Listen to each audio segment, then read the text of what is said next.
maksis $960 tol ajal.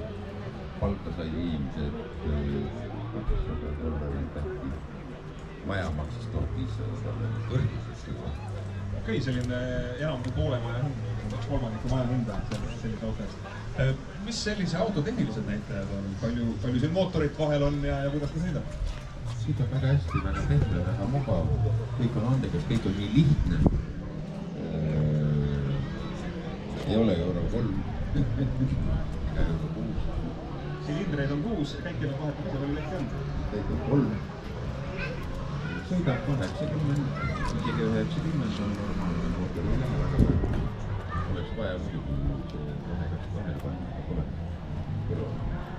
Mis selle auto sellised vahva väljasõidud on, mis endale meelde tuleb ja kui tihti see tuleb taolisi üritusigi ette nagu praegu siin?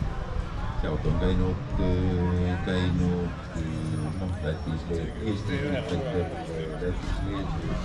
Valgevenes, Tallinnas, Minskis.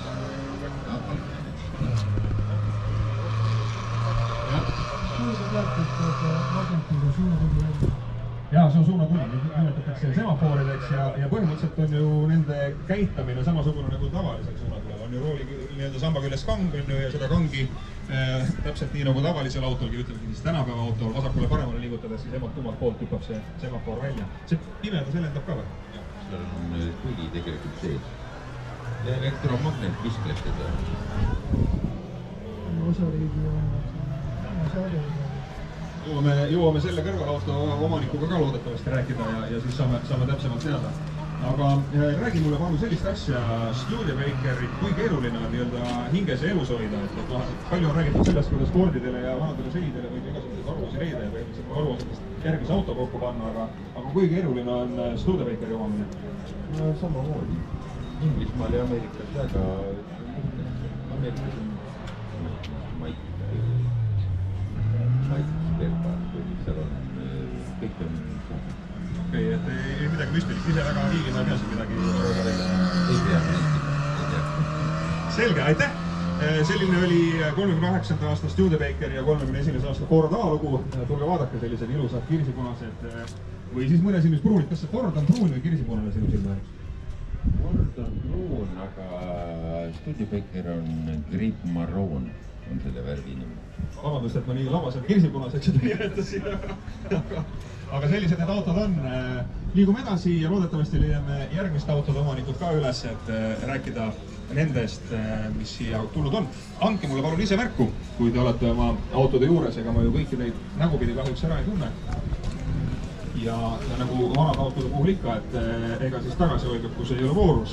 Kui juba ilus autoga siia välja tulla, siis tahaks kõik kuulda, mis on selle auto lugu. Ja seda lugu hea meelega jagamegi siin mikrofoni kõikidele külalistele samamoodi.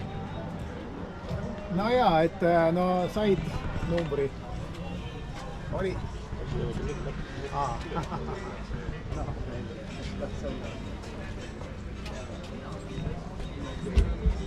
Kui siin juhtumisi on külalisi, kes on just hiljaaegu jõudnud, siis teadmiseks teile, et praegu toimub siin samas automajas Black Boxi saalis raamatu Eesti vanatehnika lugu esimese osa esitlus, mis räägib aastatest 1918 kuni 1975, milline nägi välja enne sõjaaegse Eesti Vabariigi autopark ja kuidas okupatsiooni esimestel kümnenditel sai alguse Eestis vanatehnikaautode liikumine, kuidas said alguse mäksapäevad ja kõik need muud huvitavad sündmused, siis selle saab siin Black Boxis kenasti kuulda. Nii, 58 omanik pidi olema siin.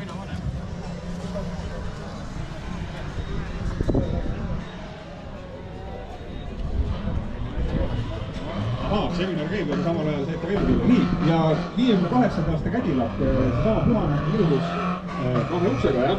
Ja kahe uksega auto kupee on nüüd siis põhimõtteliselt sama pikk nagu, ma ei tea, 2 Moskvitsit või?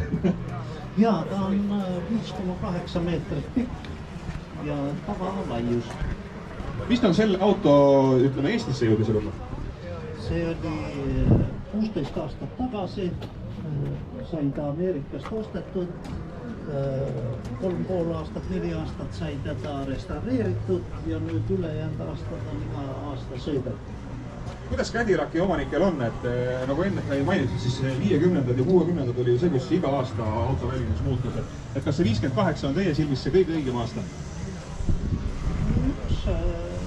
Üks nendest õigetest. Selleks iga aasta tuli uus mudel välja, et sellest muutus kõik tiivad muutusid ja kõik väljanägemine tema juures. Iga aasta on uus mudel. Sellel 58. aastal on juba sellised väga kõrged need tagatiivad, selline ajastu on juba täiega sees, et kui selle autoga sõita, siis kui palju seal ütleme, et sõitjate ruumis sellist kosmoseajastu tunnet on? No ikka 90%. Kõik on selline... Oled nagu kosmoselaevas. Mis selle auto varustuses on? Ta on elektriaknad, siis tal on silmas võtab täis tuleb maha, kui teine auto vastu tuleb.